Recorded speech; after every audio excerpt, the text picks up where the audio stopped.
Hello everyone, welcome back to my channel, Military Alphabet. Today, we will be talking about no-fly zone.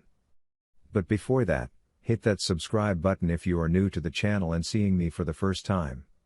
Also, turn on that notification bell to keep up with my upcoming videos. With that said, let's jump straight into the video. A no-fly zone, also known as a no-flight zone, or air exclusion zone, is a territory or area established by a military power over which certain aircraft are not permitted to fly. Such zones are usually set up in an enemy power's territory during a conflict similar in concept to an aerial, demilitarized zone, and usually intend to prohibit the enemy's military aircraft from operating in the region.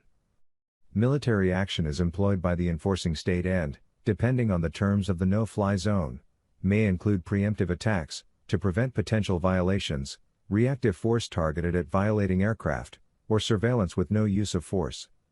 Air exclusion zones and anti-aircraft defenses are sometimes set up in a civilian context, for example to protect sensitive locations, or events such as the 2012 London Olympic Games, against terrorist air attack. No-fly zones are a modern phenomenon established in the 1990s. They can be distinguished from traditional air power missions by their coercive appropriation of another nation's airspace only to achieve aims on the ground within the target nation. While the RAF conducted prototypical air control operations over various contentious colonies between the two world wars, no-fly zones did not assume their modern form until the end of the Gulf War in 1991. Past uses of the no-fly zone by the United States along with other coalition nations: Iraq, from 1991 to 2003. Bosnia and Herzegovina, from 1993 to 1995. Libya, 2011. Libya, from 2018 to 2019. Past uses of the no-fly zone by the United States along with other coalition nations: Iraq, from 1991 to 2003. Bosnia and Herzegovina, from 1993 to 1995. Lessons from Iraq and Bosnia. Libya, 2011. Libya, from 2018 to 2019. Discussion of a no-fly zone over Ukraine, 2022. Ukraine wants a no-fly zone. What does this mean, and would one make any sense in this war? Ukrainian President Volodymyr Zelensky virtually addressed the United States Congress on March 16, 2022, and, as widely expected, requested additional U.S. military assistance for Ukraine. Zelensky also asked for the U.S. to create a no-fly zone over some portion, or potentially all, of Ukraine. Why a no-fly zone in Ukraine is risky.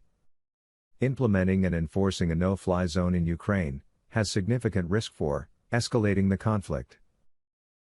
It would be the first United States imposition of a no-fly zone during an international conflict. It would also represent the first time that a nuclear power like Russia has been subject to such a ban. These two factors create an unusual level of severe risk for escalating the war. United States Secretary of State Antony Blinken has warned that a no-fly zone involves sending NATO planes into Ukrainian airspace to shoot down Russian planes. Russian President Vladimir Putin has said Russia will view any such United States or NATO planes as participants of the military conflict, suggesting a military response from Russia would be likely. It is also not clear how useful imposing air controls over Ukraine would be. The Russian Air Force has been surprisingly inactive during this war. Instead, Russia has been attacking Ukraine primarily through ground force operations, including missiles and rockets. The UN estimates that at least 636 civilians have been killed in the war so far. Most of these civilians have been killed by Russian missiles, rockets and artillery, not aircraft. Russia has also launched most of its air attacks on Ukraine from Russian airspace, not from over Ukraine. Because Russian aircraft shoot long-range missiles over the border, even a no-fly zone over the entirety of Ukraine would not stop these attacks. Zelensky's desire to get any possible international assistance that could aid Ukraine is entirely understandable. But there is every reason to believe a no-fly zone over part of Ukraine would have no meaningful military impact. It would, however, involve With it we have to the end of today's video. Don't forget to hit the like and subscribe button and also share this video with your friends. Bye.